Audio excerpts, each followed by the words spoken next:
Isang pinagpalang araw sa inyong lahat. Tayo po yung pagdinilay sa salita ng Diyos, ang pinagmumulan ng awan ng ating buhay, ang salitawa. Mga kapatid, hindi po natin kontrolado kung paano mag-isip ang ibang tao o paano tingnan ng ibang tao tayo at yung mga ginagawa natin sa buhay. Ngunit isang reality po na hindi natin mapiplease ang lahat. May mga matutuwa sa atin, may mga hindi natin maunawaan na kumukulo na lang ang dugo nila sa atin, at may mga maiinis at maiinggit sa atin at ayaw sa atin. Hindi natin ito makokontrol at wala tayo minsan magawa kung paano tayo tingnan at pag-isipan ng ibang tao. Pero ang pwede lang nating makontrol ay yung attitude natin sa kapwa-tao natin, lalong higit sa mga taong may ayaw sa atin. Tampok sa ating ebanghelyo ngayon ang pagpapagaling ng ating Panginoon sa isang taong inalihan ng isang pipi na demonyo, hindi makapagsalita. At nang pinalayas ng Panginoon ang masamang espiritu o ang demonyo, ang madlang people ay natuwa sa ginawa ng ating Diyos. Pero may mga Pariseo, parehas silang nakita, ang mga crowds ay natuwa. Pero itong mga Pariseo, ano ang kanilang sinabi? Well, kanilang kinilala yung magandang ginawa ni Jesus. Pero ang nakita nila, sabi nila, He drives out demons by the prince of demons. Na yung ginawa daw ng Panginoon natin ay kahanga-hanga, pero masama ang ginamit niya para lamang siya'y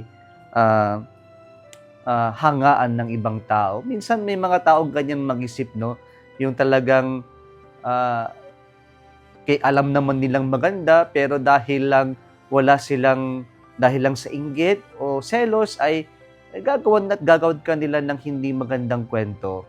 Okay? Magiging pangit yung magandang ginawa natin.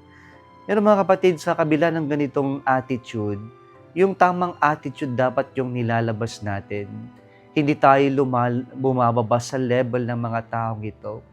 Sapagkat kung masama nila tayong tingnan sa kabila ng kabutihan nating ginawa, ang unang-una sana nating makita ay yung hindi tayo mapanghinaan ng loob.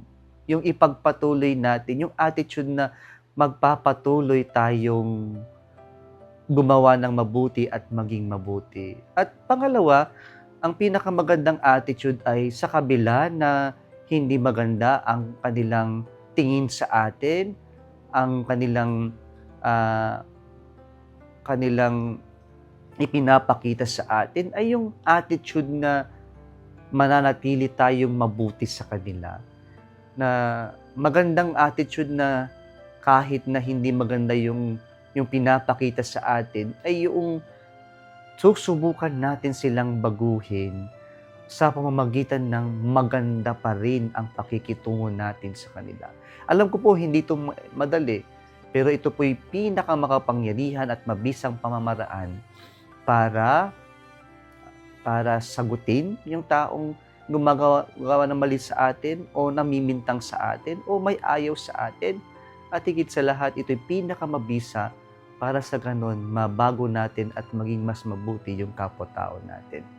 Nawa ito yung ating maging baon sa araw na ito, yung tamang attitude pa rin tayo sa kabila ng hindi magandang pinapakita ng ibang tao sa atin.